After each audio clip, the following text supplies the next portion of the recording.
ብር አበድረኝ። እኔ ብድር አላበድርም፣ መስጠት ነው። እኔ ብድር አላበድርም።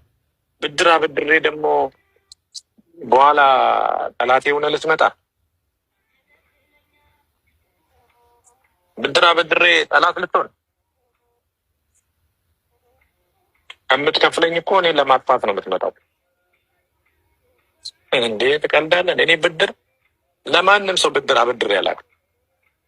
እንደዚህ ነው በቃ መልስልሃለሁ ብሎ ይወስዳሉ። እዛው ያዘው ነው። አልጠይቅምም፣ መልስልኝም አለምም እዛው ሰላም ነህ እንዴት ነው ምናምን ነው።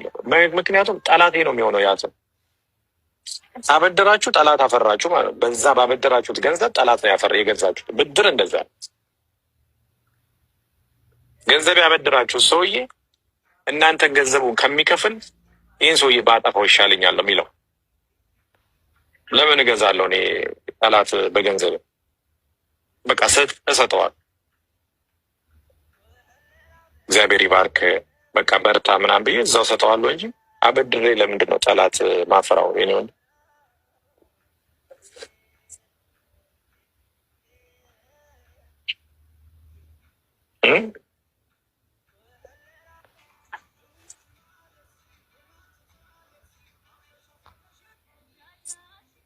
አስባችሁታል?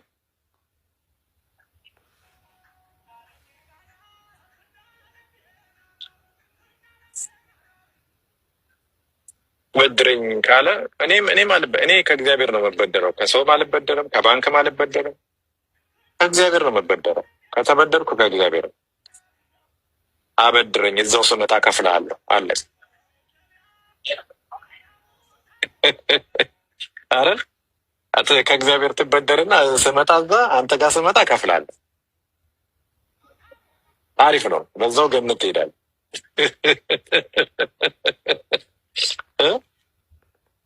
እግዚአብሔር መበደር ደግሞ እንዴት ነው? ለድሃ ትሰጣለህ። አለ ላይ ለድሃ ስትሰጥ ለእግዚአብሔር አበደርከው ማለት ነው። ይሄ ነው እግዚአብሔር አበድረኝ። ምስኪን ታግዛለህ፣ ያለቀሰን ታጽናናለህ፣ የወደቀን ታነሳለህ፣ የታመመን ታሳክማለህ፣ የታሰረን ቤት የሌለውን ቤት ትሰራለህ።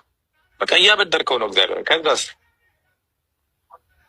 እንዴት ነው ያበደርኩ ገንዘብ